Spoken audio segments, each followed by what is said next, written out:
નમસ્કાર પાટનગર નેટવર્ક ન્યૂઝમાં આપનું સ્વાગત છે। હું છું દિવ્યા આપની સાથે। નજર કરીશું ખાસ ખબરો પર। નવસારી જિલ્લાના વાસંદા અને ડાંગ જેવા આદિજાતિ વિસ્તારોમાંથી આરોગ્ય ક્ષેત્રે મોટા સમાચાર। વાસંદા ખાતે ડોક્ટર રોશન શાસ્ત્રીના પ્રયાસોથી તેમની હોસ્પિટલમાં બ્લડ રેસ્ક્યુ સેન્ટરનું પ્રારંભ કરવામાં આવ્યો। આ સેન્ટરનું લોકાર્પણ આદિજાતિ મંત્રી નરેશ પટેલ અને વલસાડના સાંસદ ધવલ પટેલના હસ્તે કરવામાં આવ્યું। નોંધનીય છે કે વાસંદા અને ડાંગ જિલ્લામાં બ્લડ બેંકની સુવિધા ન હોવાથી અત્યાર સુધી ઇમરજન્સી સમયે સ્થાનિકોએ નવસારી, વલસાડ કે બિલીમોરા સુધી લાંબા થવું પડતું હતું।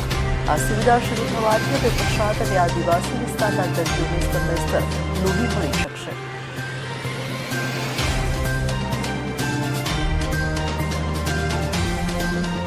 વાંસદાના વિકાસના માટે એકદમ સુખદ દિવસ છે, કારણ કે એક સાથે 71 કરોડના કામોના ખાતમુહૂર્ત અને લોકાર્પણ થવાના છે। આજે વર્ષોથી જે બ્લડ સ્ટોરેજની સમસ્યા હતી, જેના લીધે દર્દીઓએ નવસારી, વલસાડ અને સુરત લઈને જવું પડતું હતું અને કેટલા દર્દીઓ મૃત્યુ પણ દુઃખદ પામ્યા હતા। આજે બધી વસ્તુનું નિરાકરણ થવાનું છે, કારણ કે શ્રી હોસ્પિટલ ખાતે ડોક્ટર લોચન શાસ્ત્રી અને એમની ટીમે જે બ્લડ સ્ટોરેજ સેન્ટર ચાલુ કર્યું છે અને આવનાર દિવસમાં રાજ્ય સરકાર અને કેન્દ્ર સરકારની મદદથી આ પૂરું બ્લડ બેંક પણ અહીંયા કાર્યરત થશે। એનાથી આ વિસ્તારની જે બ્લડની સમસ્યા છે પૂરી રીતે હલ થવાની છે। સાથે જે બહુ બધા ગામો વરસાદના સમય પર 4 થી 5 મહિના લગીને સંપર્ક વિહોણા થઈ જતા હતા, એની પણ મેજર બ્રિજની કામગીરી થઈ છે। એટલે લોકોને પૂરી 12 માસ કનેક્ટિવિટી રહે એના માટે પૂરો પ્રયાસ કરવાના છે।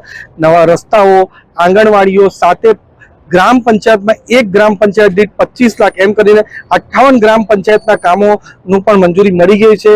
આ રીતના અમારી ભારતીય જનતા પાર્ટીની સરકાર આપણા વાંસદાના માટે ઉત્તરોત્તર વિકાસ થાય એના માટે પૂરો પ્રયાસ કરવાની છે। આવનારી તાલુકા પંચાયત અને જિલ્લા પંચાયત ઇલેક્શન 100% ભારતીય જનતા પાર્ટી જીતવાની છે।